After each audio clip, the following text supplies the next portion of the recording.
Hello neat and CET candidates. IPU university Delhi की तरफ से एक न्यू नोटिस आया है। ये नोटिस बीएससी नर्सिंग कोर्स के रिगार्डिंग है। बीएससी नर्सिंग कोर्स के लिए स्ट्रे राउंड का शेड्यूल आ चुका है। तो जो भी ऐसे कैंडिडेट्स हैं जो नीट क्वालिफाइड हैं और साथ में जिन्होंने आईपीयू यूनिवर्सिटी का सीईटी एग्ज़ाम दिया था और वो उसमें अगर क्वालिफाई हैं और वो आईपीयू यूनिवर्सिटी के साथ रजिस्टर्ड हैं तो वो इस राउंड में अब पार्टिसिपेट कर सकते हैं। जैसे कि आप जानते हैं कि ऑलरेडी बीएससी नर्सिंग के 4 राउंड्स हो चुके हैं, तो अब ये स्ट्रे राउंड होने जा रहा है। तो इसमें जो भी ऐसे कैंडिडेट्स हैं जिन्होंने एप्लीकेशन फॉर्म सबमिट किया था आईपीयू यूनिवर्सिटी के वेबसाइट पर और 1500 रुपीज़ का एप्लीकेशन फ़ी पे किया था, बट उन्होंने काउंसलिंग पार्टिसिपेशन फ़ी पे नहीं की, तो ऐसे कैंडिडेट्स इसमें 1000 रुपीज़ का काउंसलिंग पार्टिसिपेशन फ़ी पे करते हुए इस राउंड में पार्टिसिपेट कर सकते हैं। इस राउंड में बता दें कोई भी फ्रेश रजिस्ट्रेशन नहीं होगा। तो जो भी कैंडिडेट ऑलरेडी रजिस्टर्ड हैं खाली वही कैंडिडेट्स इसमें पार्टिसिपेट कर सकते हैं। तो इसमें जो चॉइस फिलिंग है वो 25 अक्टूबर 11 AM से स्टार्ट हो जाएगी और इसका जो लास्ट डेट है वो है 27 अक्टूबर 2 PM तक।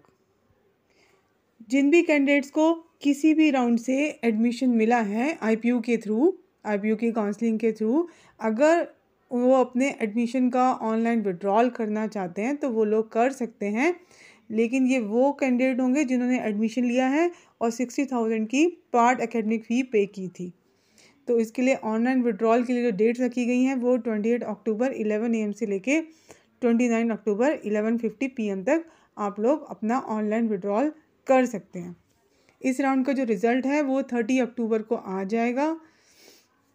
तो जितने भी ऐसे कैंडिडेट्स हैं जिन्होंने नीट क्वालिफाई किया है और वो ऑलरेडी रजिस्टर्ड हैं और अगर वो इस राउंड में पार्टिसिपेट करना चाहते हैं तो उन्हें फ्रेश चॉइस फिलिंग करनी पड़ेगी। पहले के राउंड में की गई जो भी चॉइस फिलिंग थी वो नल एंड वॉइड मानी जाएगी। उसके बेसिस पे कोई भी सीट आपको अलॉट नहीं होगी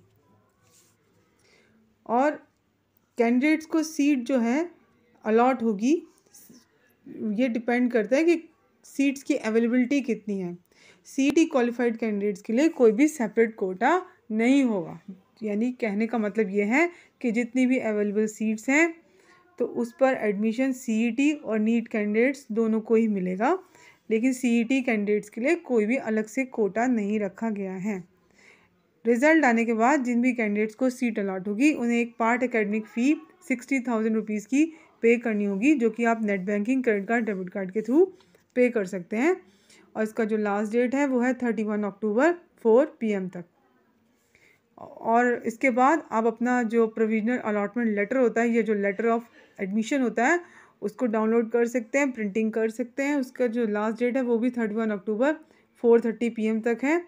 फिर इसके बाद अपने अपने कॉलेज में जो भी कॉलेज आपको अलॉट हुआ है तो अलॉटेड कॉलेज में आप लोग रिपोर्टिंग करेंगे। देखिए रिपोर्टिंग मैंडेटरी है, अगर आप नहीं करते हैं तो आपको जो भी सीट अलॉट होगी वो कैंसिल मान जाएगी ऑटोमेटिकली। कोई इसके लिए अलग से आपको कोई नोटिस, कोई नोटिफिकेशन नहीं आएगा। तो रिपोर्टिंग के लिए डेट्स रखी गई हैं वो 31 अक्टूबर 11 AM से लेके आप 6 PM तक कर सकते हैं। तो ये इसका लास्ट डेट है। तो यानी कि आपके पास ज़्यादा टाइम नहीं होगा, 30 को अक्टूबर को रिज़ल्ट आ जाएगा और ये सारा प्रोसेस कंप्लीट करने के लिए आपके पास 31 अक्टूबर तक का ही टाइम होगा, क्योंकि इसमें आपको पेमेंट भी करनी है, अलॉटमेंट लेटर का प्रिंटिंग भी करके आपको ले जाना है, अपने कॉलेज में रिपोर्ट करना है। तो ये रिपोर्टिंग का काम जो है आप 6 PM से पहले पहले कर लें, तो इसके लिए और ज़्यादा टाइम नहीं दिया जाएगा। यानी कि हार्डली आपके पास 1-2 डेज़ ही होंगे ये सारा प्रोसेस कंप्लीट करने के लिए।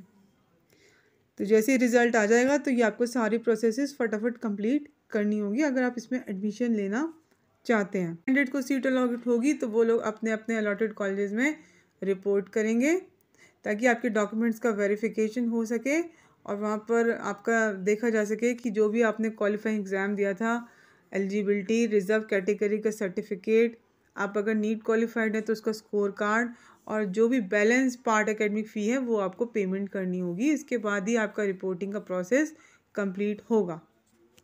जिन भी कैंडिडेट्स को स्ट्रे राउंड में सीट अलॉट होगी तो अगर वो पेमेंट करते हैं 60,000 रुपीज़ का तो उसके बाद ही आपको एक प्रोविजनल एडमिशन स्लिप आप जनरेट कर पाएंगे, उससे पहले नहीं।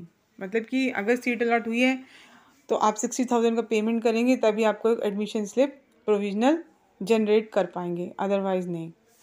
और जो ये प्रूफ है कि आपने 60,000 रुपीज़ का पेमेंट किया है, ये आपको आपके कैंडिडेट प्रोफाइल में अवेलेबल होगा। यानी आप जब लॉग इन करेंगे तो वहाँ पर आपको इसका प्रूफ शो होगा, यानी कि आपको रिसिप्ट मिल जाएगी 60,000 रुपीज़ की। तो ये भी आपको रिपोर्टिंग के टाइम पर शो करनी होगी।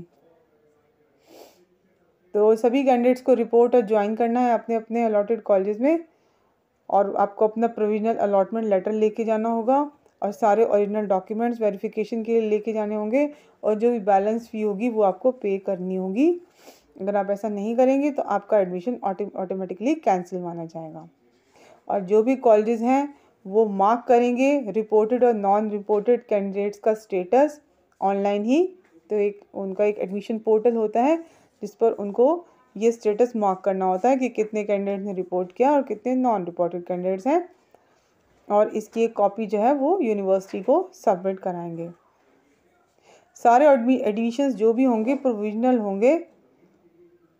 ओके, तो ये जो प्रोविजनल एडमिशन है ये कोई भी ऐसे कैंडिडेट्स के लिए नहीं होगा जिनका रिजल्ट अवेटेड होगा, या कोई भी उनका सपोज 12th में आपका कंपार्टमेंट है, सप्लीमेंट्री है, तो ऐसी केसेस में एडमिशन कंफर्म नहीं माना जाएगा।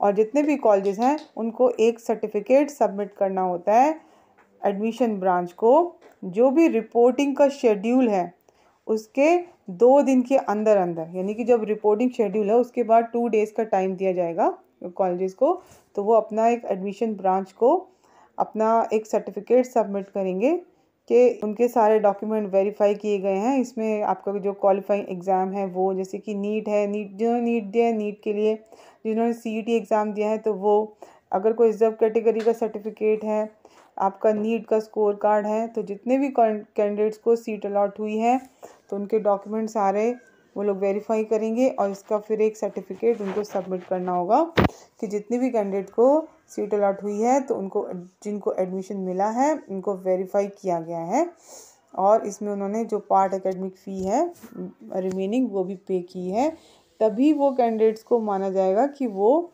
एडमिटेड कैंडिडेट्स हैं। और यही कैंडिडेट्स आगे क्लासेस भी फिर अटेंड कर पाएंगे। किसी भी स्टूडेंट को ऐसे क्लासेस अटेंड करने को अलाउ नहीं किया जाएगा जिसको सीट अलॉट नहीं हुई है किसी भी राउंड में। और जो कैंडिडेट ऐसे हैं जो अलॉटेड कॉलेजेस को रिपोर्ट करते हैं, तो एक लिस्ट होगी जो कि हर कॉलेज सबमिट करेगा, तो उस लिस्ट में उन कैंडिडेट्स का नेम होगा, तो तभी माना जाएगा उनको कि ये एडमिटेड कैंडिडेट्स हैं। अगर उस लिस्ट में नेम नहीं होगा तो आप एडमिटेड कैंडिडेट नहीं माने जाएंगे।